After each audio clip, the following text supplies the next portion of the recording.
Hello there, it's the Crypto Lunatic, the channel for crypto newbies. And today I bring you a request from Anas, who asked me to review ICP. He said, I know you don't like it, but please, I think it's going to explode. So, just to show that I don't always just go in for things that I like, and I know that I'm going to get absolutely hammered by the ICP army for recording this video. And it's almost definitely going to be an own goal for me. There's no benefit to me recording this, but because I want to show you why I don't invest in ICP, I thought I'd do this video because Anas asked me so nicely, and at the risk of being absolutely hammered, join me on a little journey. So we start with ICP and we see it's got a reasonably big market cap, 2.72 billion. So it's a fairly well-established project, which is good. Now, we also look at the chart here. This is the place to start, my friends. So when ICP first came out, it was $428 and everyone and their dog was shelling this thing. And it turned out to be the biggest rug pull in history because all these early stage investors were in it and they all sold off and dumped on the whole community. And it went almost immediately down to $36. So, and then suppression. Oh, a little blip there. Look, it went up to 79 and it's just been hammered ever since. So I have never really looked at this project particularly well because of this. Look, all it's done is go down. All it's done is to go down. But I don't want to be seen to be all completely negative. So let's talk about something positive about ICP. The reason it went down is because it had a long vesting schedule. Now, this channel's for newcomers. You may not know what a vesting schedule is. So on projects like this, big name investors get involved and they unlock tokens down the line. So there was probably an unlock here. There was almost definitely an unlock here. There would have been an unlock somewhere like here. Every time you see the price go down, investors that got in early, and they probably got in for a couple of cents, they wanted to take profits. They could see this was moving down, so they kept taking profits. An unlock here, it probably went down to there. Look, now that might seem like a small blip now, but when you're seeing the price there and an unlock comes and bang, it's down almost half. And it's just unlock after unlock after unlock until there was nowhere else for it to go. So the good news is, and this is good news and fair play, that most of the unlocks have happened now. When we go here, we see that the total supply is here. There's not a maximum supply. Now, I don't like this, which means there's probably going to be an inflationary element. I would have to do some digging to look into what is the maximum supply. Now, I'm only going to give you a very cursory overview, and I'm not going to dig deep and find what the deal is here. There's probably some sort of inflationary mechanism there. But the bottom line is that the circulating supply and the total supply are the same now, which is good. That at least is good. So let's go down a little bit and look. We see it's on Binance. We'd expect that for a bigger project. We see it's on Coinbase. We see it's on pretty much all of the major exchanges. So that's a positive. That is a positive. Let's look at there's a few news updates. I'm not sure that there's much in that. We also see the unlock progress. Now this, we always want to look with projects like this. We look on this. We see that, look, all these unlocks, it's been unlocking and dumping and suppressing the market. Now, when you have vesting schedules, this is a classic case to check for vesting schedules. Because look, at this stage, only 11.63 was unlocked. 12, 13, 14, 15. See, the unlocked, it keeps going and going and going and going and going. They just keep unlocking tokens and being dumping on the market, which has suppressed the price. What we see here that look, now there's more unlocks to come. There certainly is. But the trouble is the more unlocks that you get, and we don't have a maximum supply. This could just keep going.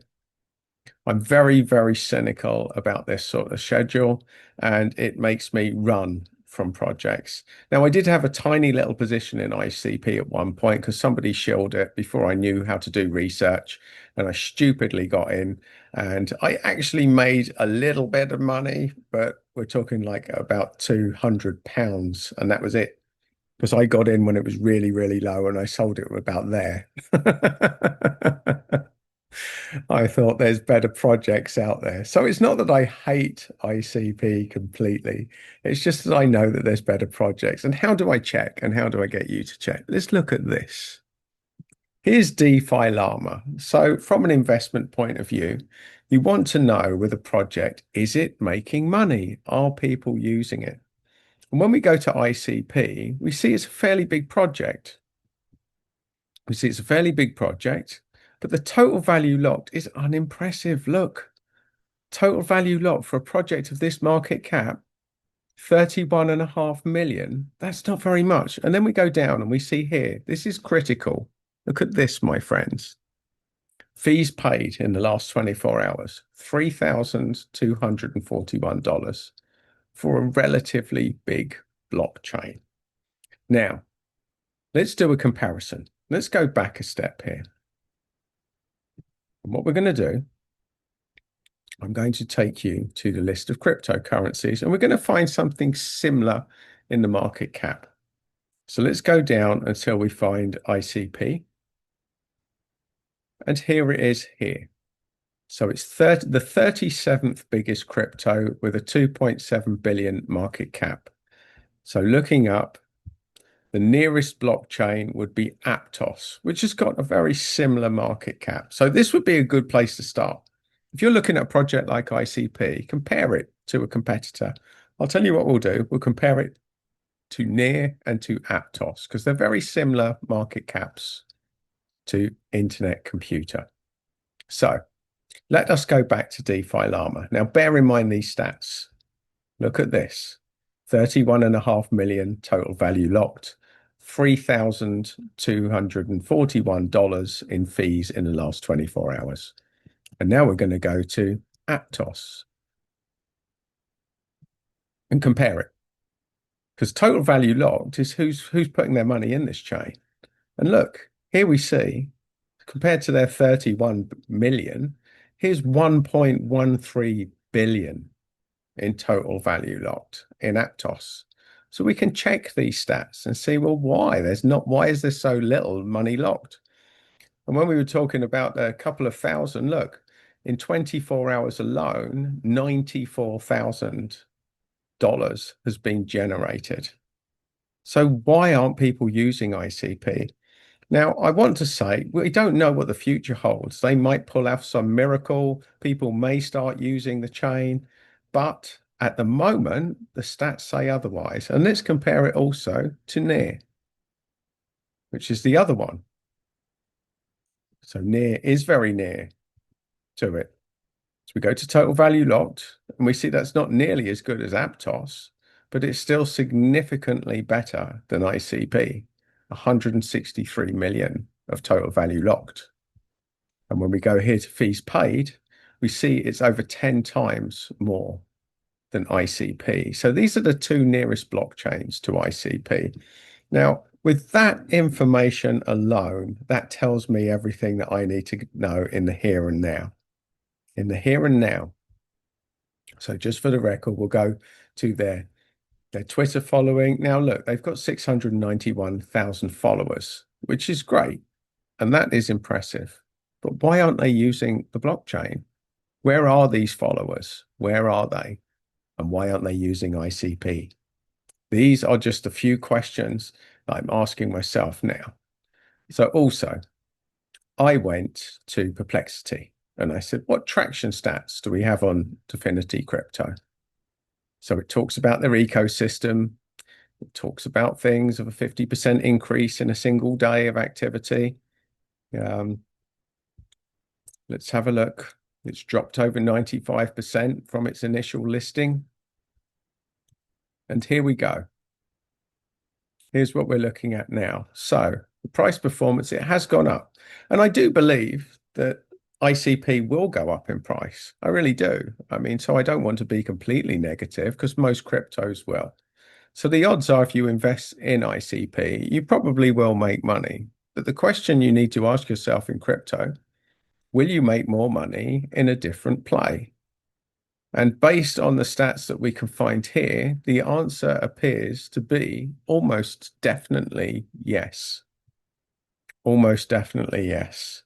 So I can't find a lot here to talk about the traction, the roadmap, but the facts are the facts, and they're on DeFi Lama. And just as a PS, if you want someone that goes even deeper than I do, and I give this channel a shout out because I've learned so much, go to Invest Answers and look up this video here, Solana versus ICP. Is Solana in trouble? Well, I can save you 5 minutes and 57 seconds and tell you definitely not if you're comparing it to ICP. So there you go, my friends. I'm not here to pour scorn on ICP. It's clearly a very fast blockchain. It clearly is a very functional blockchain, but who's using it and where's the revenue? And there doesn't seem to be a lot there at the moment, which is why I am out, my friends. I am out.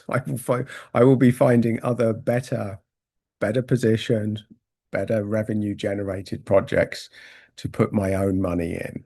So, ICP Army, I wish you well. I genuinely do. I don't want anyone to lose money in crypto, but I want to make informed decisions. And based on the data that I can find, this does not appear to be a good one to me.